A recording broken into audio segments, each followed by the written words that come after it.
শুক্রবার গভীর রাত থেকে পুরো বাংলাদেশে কারফিউ জারি করার পর সেনাবাহিনী শনিবার ভোর থেকেই রাস্তায় নেমেছে। ঢাকার রাস্তায় শনিবার সকাল থেকে সেনাবাহিনীর চেকপোস্ট দেখা গেছে বলে জানাচ্ছেন বিবিসির ঢাকার সংবাদদাতারা।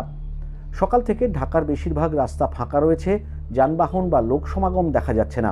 কিছু জায়গা থেকে বিক্ষিপ্ত সংঘর্ষের খবর পাওয়া যাচ্ছে। অন্যদিকে কারফিউ জারির পর শনিবার সকাল থেকেই রংপুরে থমথমে পরিস্থিতি বিরাজ করছে। রংপুরের প্রধান সড়কগুলোতে টহল দিচ্ছে সেনাবাহিনী।